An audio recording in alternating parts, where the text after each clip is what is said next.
Hello kids, बच्चों आप देख रहे हैं आज मेरे हाथ में एक काइट है। मुझे लगता है आप समझ गए हो कि काइट लेने का क्या मतलब है। मुझे तो ये काइट देख करके बहुत अच्छा लग रहा है। मैं आप लोगों को एक बात बताऊं, अभी जनवरी के महीने में मकर संक्रांति का त्योहार आ रहा है और आप जानते हैं ना, उसमें आप लोग दही चूड़ा खाते हैं, पतंग उड़ाते हैं, तिल खाते हैं, गुड़ खाते हैं और उसे पचाने के लिए आप छत पे दौड़ दौड़ के पतंग उड़ाते हैं। तो आज मैं इसी विषय पे कुछ बात करना चाहती हूँ। तो कुछ बच्चों ने ये कहा था कि आखिर हम लोग पतंग क्यों उड़ाते हैं, मकर संक्रांति क्यों मनाई जाती है, तो आज मैं इसे क्लियर करेंगे। बच्चों ऐसा है कि पतंग हम लोग इसलिए उड़ाते हैं कि ये शुभता का प्रतीक है, आजादी का प्रतीक है। हम अपने मन के घोड़ों को आजाद छोड़ देते हैं और आप देखोगे कि घोड़े की लगाम जितने ढीले छोड़ो वो दूर दूर तक जाते हैं। अब आप कहोगे मन के घोड़े क्या होते हैं? कल्पना, आपकी कल्पना। आप अपनी कल्पना में सोचते हैं, आप बैठे हैं इंडिया में, अमेरिका की ख्वाब देख लेते हैं, तो आप सोचते हैं वहां जाके मैं ये करूंगा, वहां ऐसा होगा, क्योंकि बुक में पढ़े हुए होते हैं, वीडियोस देखे हुए होते हैं। तो ये क्या है, आप जितनी दूर तक सोचते हैं, यानी कि आप अपनी लगाम जितनी ढीली छोड़ते हैं, आपके मन के घोड़े उतनी दूर तक दौड़ते जाते हैं। तो वो क्या है, वो आपको खुशी देता है। तो वही खुशी हमें पतंग भी देती है। अब घोड़े तो हम दिखा नहीं सकते, तो हम लोग अपने पतंग की डोर को लंबी करके आजादी का ऐलान करते हैं कि हम आजाद हैं, हम खुश हैं, हमारे घर में खुशहाली आए, हमारे देश में खुशहाली आए, इसलिए हम लोग पतंग उड़ाते हैं। अब इसका वैज्ञानिक कारण है कि जब हम लोग दही चूड़ा ये सब खाते हैं तो तिल में बहुत सारे प्रोटीन होते हैं, ये विटामिन डी सी सब होता है इसमें। तो ये सब खाने के बाद ये गुड़ के साथ मिल जाता है तो हमारे लिए बहुत फायदेमंद हो जाता है। तो जब हम इतनी प्रोटीन वाली चीजें खाते हैं तो इसे पचाने के लिए कुछ तो करना होगा, इसलिए हम लोग दौड़ दौड़ के पतंग उड़ाते हैं। तो विटामिन डी की कमी भी पूरी हो जाती है, हम लोग सूर्य की रोशनी में दौड़ते हैं, धूप भी मिलती है और हमारा मनोरंजन भी भरपूर होता है। तो ये तो हुई हमारी पतंग की बात। अब मैं बताती हूँ कि मकर संक्रांति क्यों मनाते हैं। बच्चों, सूर्य देवता आप जानते हो, सूर्य देवता तो सभी जानते हैं। सूर्य देवता के 2 पुत्र थे और उनकी 2 पत्नियां भी थी।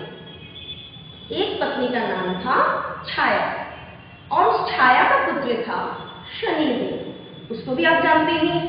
और एक पत्नी और थी, उनका नाम मैं थोड़ा मिसमाइंड हो रही हूँ, लेकिन उनके पुत्र का नाम था यमराज। अब यमराज को कौन नहीं जानता, सभी जानते हैं, उनसे डरते भी हैं और शनिदेव से भी डरते हैं। अब क्यों डरते हैं?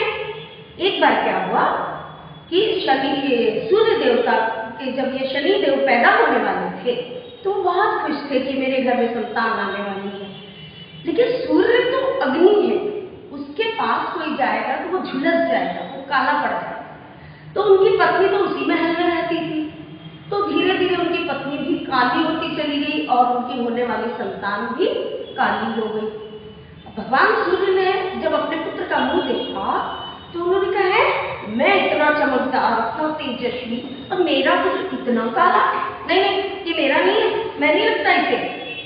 और दोनों माँ बेटे को उसने घर से निकाल दिया। जब घर से निकाल दिया तो उसकी जो छाया और उनकी पत्नी जो थी वो भी क्रोधित हो गई और शनि भी क्रोधित हो गए। उन्होंने सूर्यदेव को श्राप दिया, उनका चौक में कुष्ठ रोग हो जाएगा, क्योंकि वो छाया तो सती थी। उनके वाणी से निकलते के साथ ही सूर्यदेव कुष्ठ रोग से तड़पने लगे।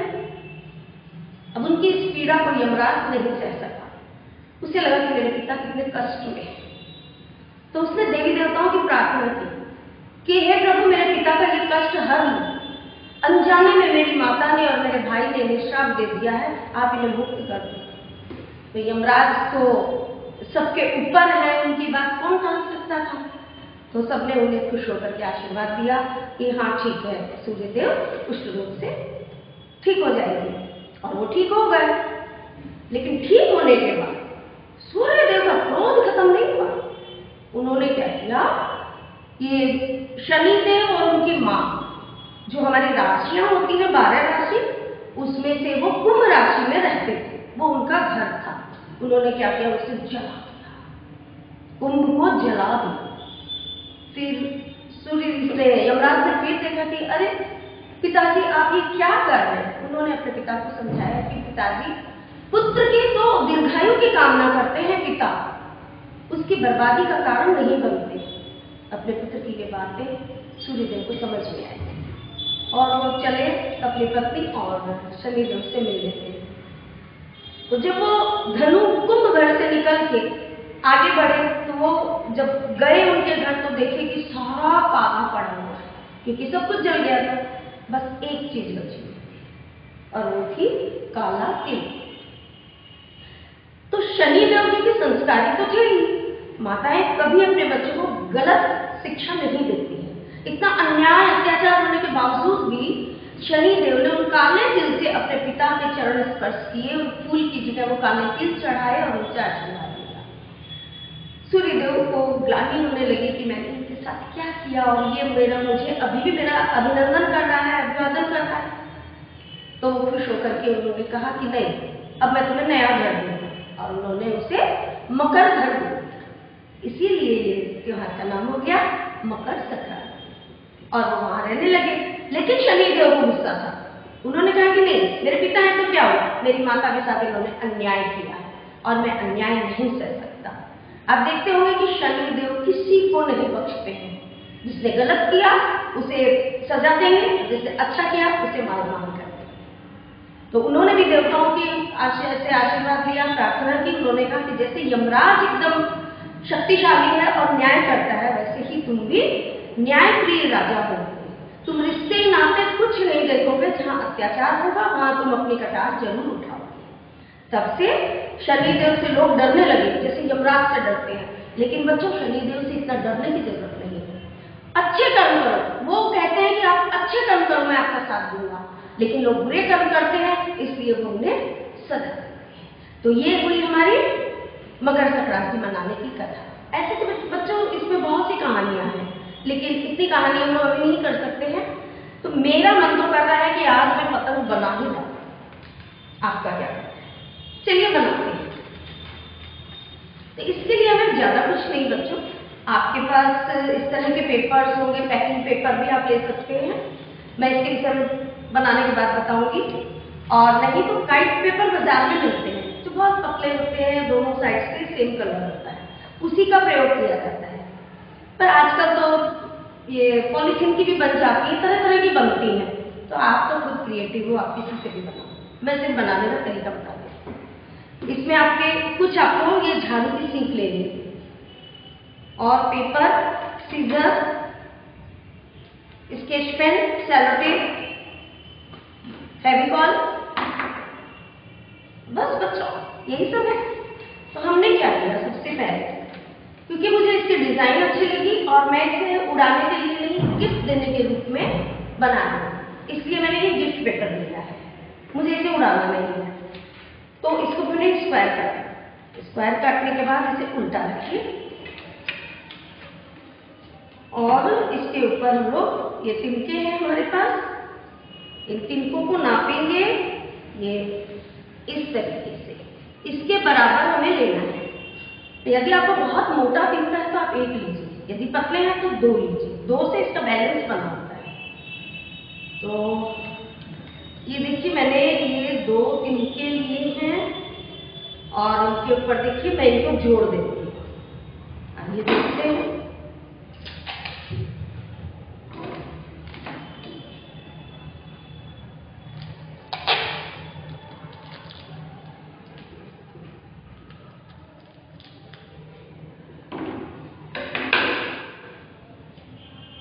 इस तरह हमने बराबर किया। और देखिए मैं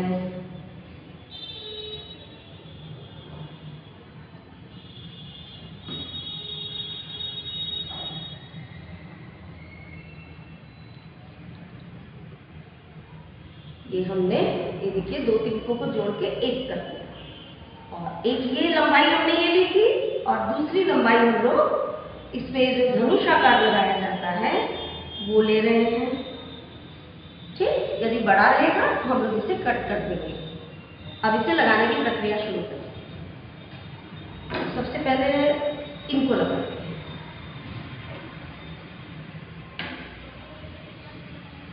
हल्का सा फेविकॉल लगाएं ताकि तिनका एकदम करना हो जाए।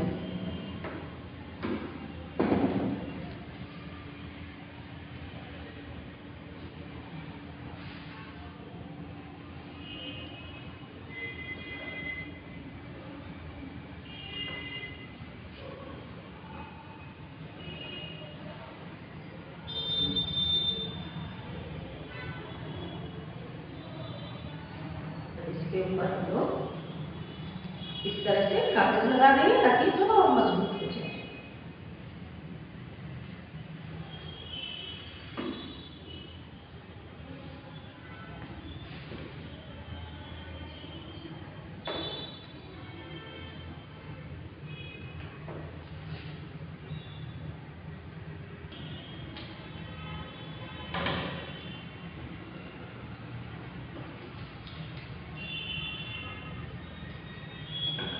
तो हम लोग ये लगा रहे थे, इसमें जो तिनके फिट करने हैं वो हमने किए। देखिए एक सीधा और एक धनुष आकार में। देखिए ये मैं लगा रही हूँ, अभी फिनिश नहीं है। और ये लगाएं और उसके बाद सेम कलर का कागज लीजिए तो देखने में अच्छा लगेगा। इसके ऊपर से लगा देंगे तो टेप की तरह काम करेगा। टेप भी लगा सकते हैं लेकिन वो भारी होती है बच्चों, क्योंकि आप उड़ाने के लिए बना रहे हो। यदि उड़ाने के लिए नहीं बना रहे तो आप सेलो टेप का प्रयोग कर सकते हैं।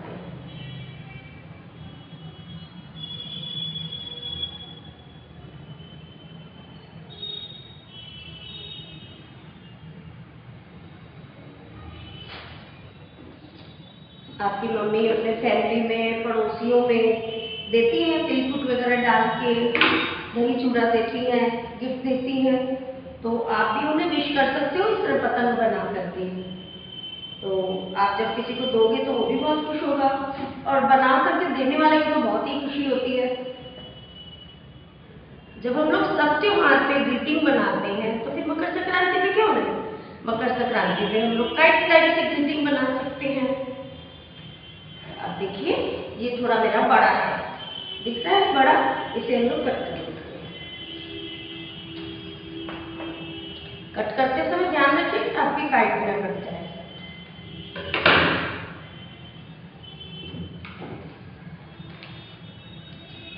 अब इसके नीचे जो शेप होती है हम लोग वो बनाते हैं। इस तरह ट्रायंगल पेपर 2 काटेंगे। तो इसमें हम लोग एक पतला सा तिनका लगा देंगे ताकि किनारे थोड़े से वेटी हो जाए और फटे नहीं। जैसे देखिए मैंने पतला सा तिनका लिया है। इसे हम लोग एक इस साइड में और एक राइट पे, एक लेफ्ट में लगा देंगे।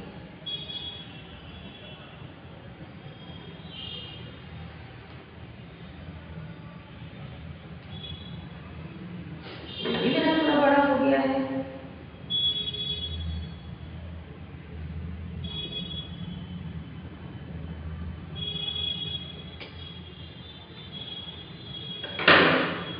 ये हमने दोनों साइड लगा दिया। ये तो अंदर रहेगा, ये आपका बाहर का साइड।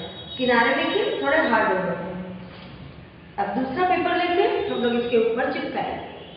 चिपकाने से पहले क्या करते हैं, ये देखिए मैंने काइट में एक लंबी सी हनुमान जी की तेल लगाई है, क्योंकि जब ये आसमान में लहरती है ना तो इस तरह सांप के आकार में जब डिजाइन बनाती है तो बहुत प्यारी लगती है। तो हम भी लगाएंगे। तो मैं देखिए इसमें कैसे लगाती हूँ। मैं एक कागज, और ये तो फोल्ड की हुई है। अरे वाह, इसे खोलने से तो थोड़ी सी क्रश होगी तो और अच्छी लग रही है।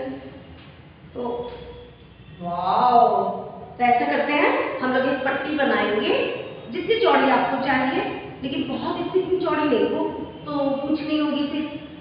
तो और इसको इस तरह से फोल्ड कर देंगे। मैंने तो यूं ही रख दिया था, पर देखिए ये कर्ली होकर के अच्छी लगेगी। अब इसे, ये जो हमारा था नीचे वाला बेस, इसमें हम लोग पहले इसे लगा देंगे। ये ध्यान रखिएगा, उल्टा सीधा का ध्यान। फिर हम लोग इसमें ये देखिए, ये सीधी है, मेरी काइट भी सीधी है, मेरी पूंछ भी सीधी है। मेरी नहीं, मेरी काइट की।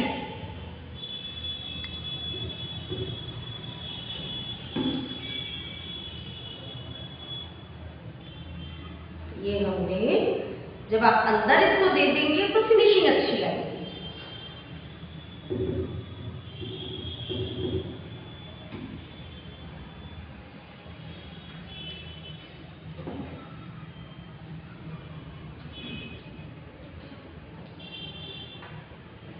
अब इसके ऊपर ये दूसरा टाइल लगा देंगे।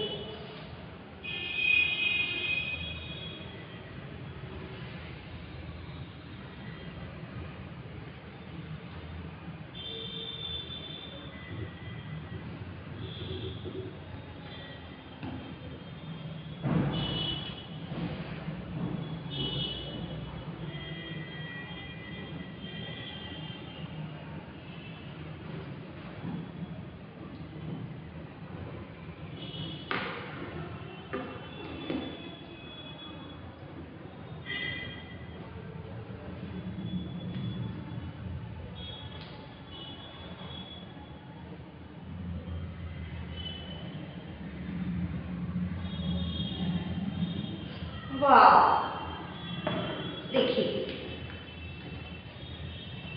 ये बन गई। अब इसका यूटिलाइज क्या करना है वो बताती हूँ। आप कहेंगे मैम तो उड़ेगी नहीं, बिल्कुल नहीं उड़ेगी। हम लोग इसे ग्रीटिंग के तौर पे इस्तेमाल करते हैं। जैसे देखिए मैंने कागज बनाया है, क्योंकि इसमें प्रिंट है ग्रीन के ऊपर येलो, मैंने येलो पेपर लिया। येलो पेपर पे मैंने क्या लिखा, हैप्पी मकर संक्रांति और 2021।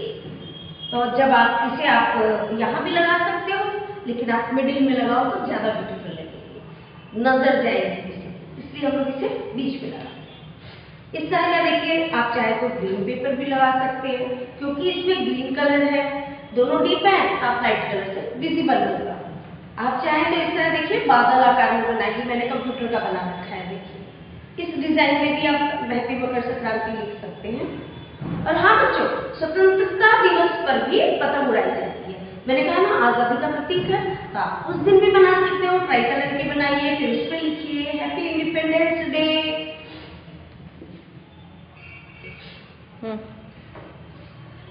तो हम लोग कब उड़ाते हैं इसे, मकर संक्रांति पे उड़ाते हैं। और इंडिपेंडेंस डे, स्वतंत्रता, क्योंकि ये स्वतंत्रता का प्रतीक है। याद रखिए सामने 26 जनवरी भी आ रही है, आप उस पर मत उड़ाने लगिएगा, वो गणतंत्र दिवस है, रिपब्लिक डे। आप कब उड़ाएंगे, अगस्त में 15 अगस्त को इंडिपेंडेंस डे यानी स्वतंत्रता दिवस। अपनी स्वतंत्रता को हम लोग पतंग उड़ा करके सेलिब्रेट करेंगे। आइए हम इसे ये टैग लगाते हैं। तो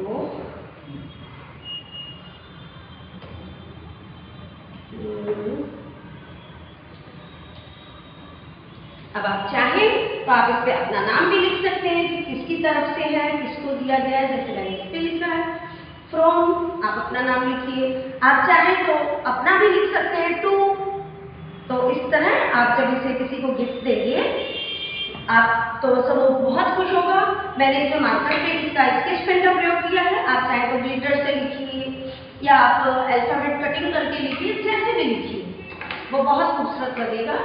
तो अब देखिए हम लोगों के पास दो पतंग हैं, ये देखिए। अब चली चली रे पतंग मेरी चली रे, चली बादलों के पार होके डोर पे सवार, चल दुनिया ये देख देख जली रे। चली चली रे पतंग